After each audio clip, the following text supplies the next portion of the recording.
I'm from many homes. In 3 years, I will finally get to make all of my decisions. She sees a puddle and steps over it and keeps walking. Such a pretty flower where your thorns grow. Love is always conditional. I may be pretty, but I have thorns that would protect me. Not everyone you trust will be loyal. You stole my heart without even trying. ¿Qué soy? Yo creo que cuando the flame either burns the entire candle or is blown out by the wind.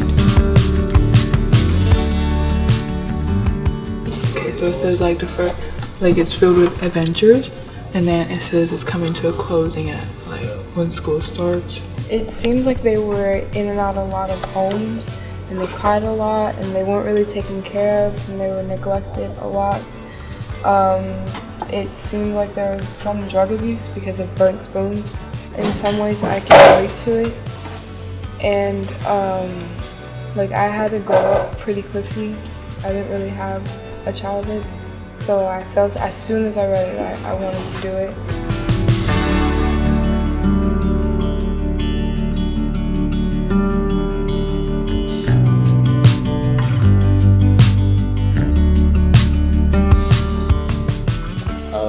It's about growing up and what life decisions you have to make.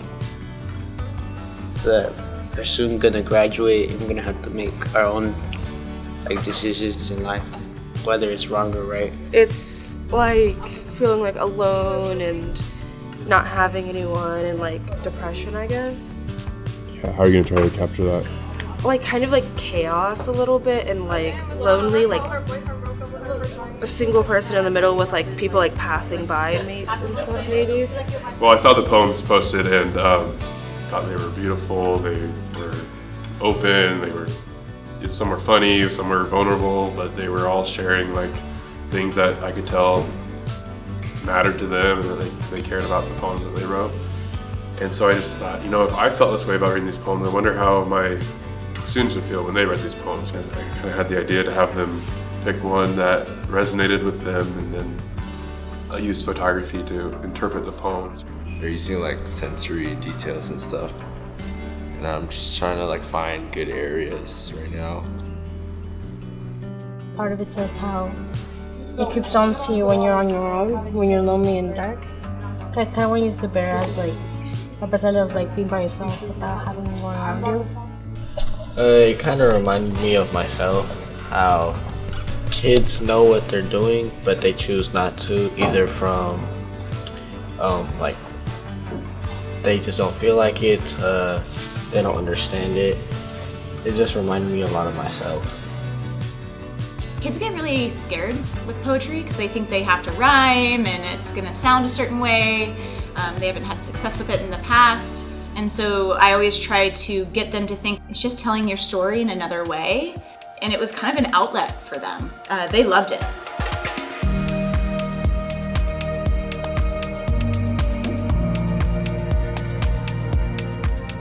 I started with the shadow, like trying to claw at the wall, and then I was like, this kind of looks cool. And then I figured I could do a lot from the child's point of view with hands. They're almost free, like how the light is illuminating on her finger, like she's almost there, but she's not because there's this big thick glass in between it, and like she doesn't know what to do.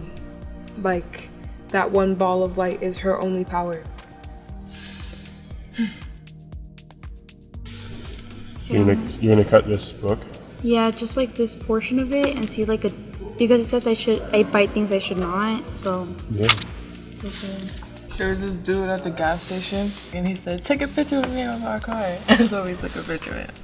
Trying to find ways to make projects more meaningful for them, more personal, trying to get them to invest. So we had kind of a collaborative time at the beginning where they kind of hashed out like, well, what's the most important things about this assignment? Like, how should we grade it? Like, what would success look like?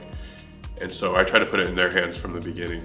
And they really care about it because there's a person on the other side of it that's gonna see what they did, and it's gonna hopefully be impacted by them, just the same way that they might have been impacted by their poem. I instantly told them about it and how excited I was. Like, guess what? They think your poems are so awesome, and Mr. Johnson thinks your poems are so awesome that they want to do a project with them, and they were so excited. And then once they found out who was chosen, like I have one kid who last semester I think he got like a C or D in class. But since his poem has been chosen, it's like all he's talking about. Like, so when's that poem thing happening? Can you believe like they chose my poem? Like he is so excited. And so I just take it as a win of like what they put down and their vulnerability, and someone connected with that.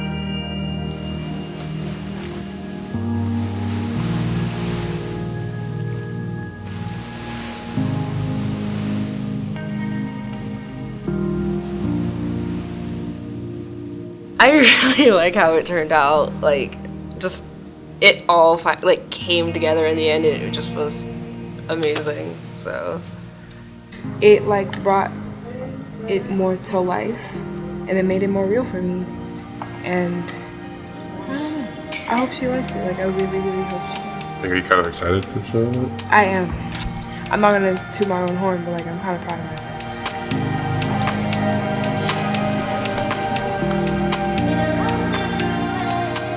So I'm going to ask if you're the photographer to come up front and just kind of introduce your project. My poem was called The Little Girl in the Blue Jacket. What I got from it was like talking about what they are and kind of like why they are that. This poem is about a bed, like a very comfortable, loving bed. My poem was called Feeling Alone. And I hope you all enjoy.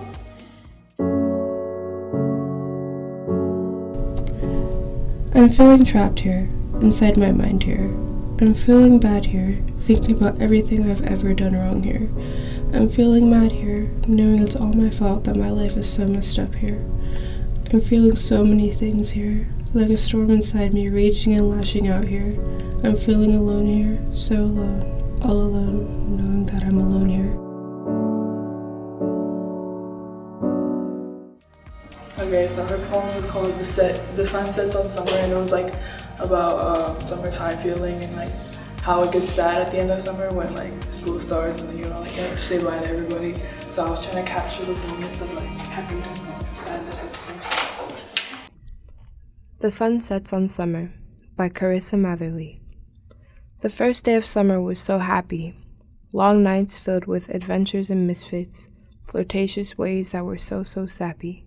Cute dates to the movies and picnics. Adventuring for hours to pass time. That summer could have been forever. Who knew it would be a crime? Us so happy for the moments we'd capture. Close to the end of summer we part ways, our head in the clouds overthinking. We knew school would be starting in days. Close to the end we thought we were dreaming. I gained love and confidence from myself, putting memories of you on the shelf. It's about people not trying to school. I picked it because I don't try in school. They're the next generation. They're about to be in the nation.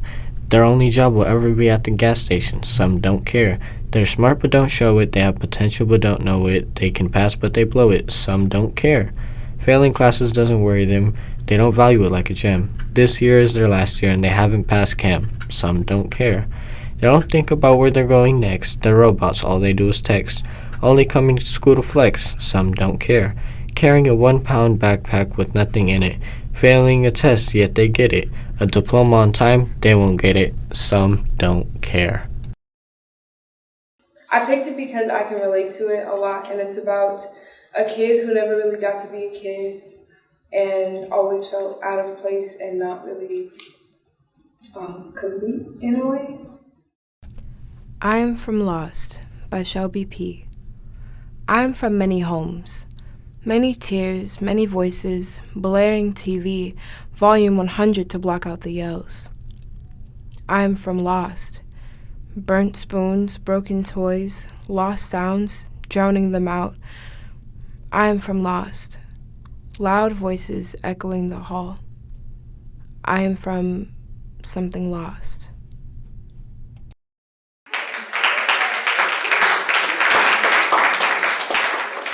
My poem is now way better. So I picked a poem that I somewhat relate to about, I guess what goes on in some people's minds about like sadness. They say happiness will find you, but I think sadness does too. It creeps upon you when you're all alone in the dark. Sadness is something you don't think you'll get through.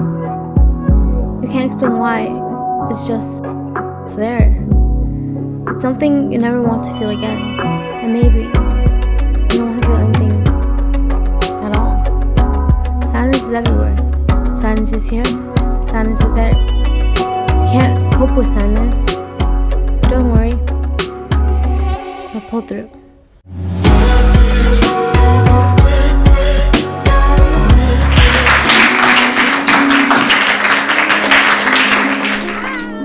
What did you think of the presentations yesterday?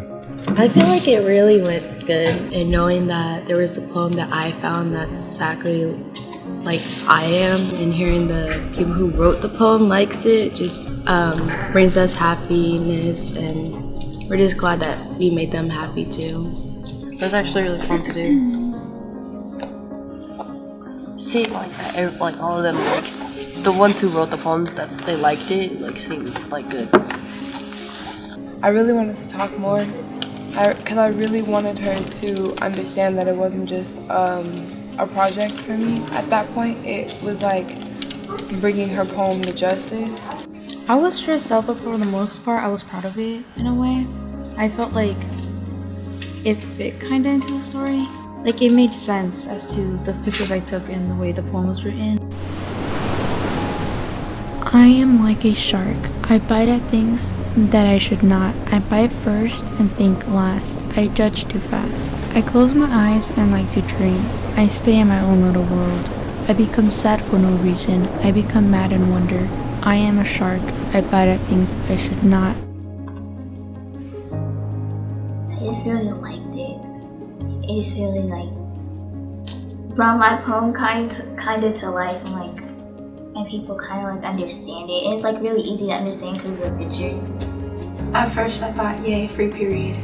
But then when it got to my turn, I was like, oh, this is actually kind of nice. I was like, the pictures kind of fit. Yeah. And then when I was done, I was like, yes, she did so good. Aww. Oh my gosh, it feels sorry. I was actually pretty proud of what came about, so yeah. I was happy that you liked it. That you were happy with it. Even if they don't think it may reach people, some people may read and be like, oh, I relate to this, or something like that, or they can relate their own problems to the poem, which I think is pretty cool. Well, hi, my name's Alayana. I loved your poem because I could relate to it a lot. I really could. One thing I want to ask you is if you liked the video. The way that you pronounce the words and the boldness that you use to say the words, not gonna lie, almost cried. It was in a good way because it's oh my god, that's something, I did that basically. Yeah, I think that it takes a lot of strength to write everything that you've been through down, but getting it all out is really good. So writing it down and the way you wrote it down was awesome, and I loved it. So yeah, I just want to tell you that you are really strong. Yeah, I feel like those kind of stuff can help people, and that's why I wasn't that scared to write about it and then be like, here's my poem, that's what I'm gonna post on the wall, because I wanted somebody just to be walking by and be like, wow, that's a broken doll, I'm gonna read it. And then they're like, wow, I relate to that, and so that way they know that they're not alone, because that's how I felt growing up. So I just want people to know that they're not alone. Yeah, you did a good job. I tried. Alright, well, bell rings. I gotta run. Thank you for coming. Yes, thank you so much. Poetry, photography, creating things, learning to understand each other. All those things have so much potential to change lives and change the way we look at each other and the way we think and feel about each other. My goal as a teacher is to change the way students even think about themselves, to look at themselves as risk takers, as people that can do things that they didn't know they can do, people that can share and be open and vulnerable. And so this project was one way that I tried to do that, and I will keep trying to do that. And I think that is the powerful thing about education. That's why I love being a teacher, and that's what I hope to continue to do for my students.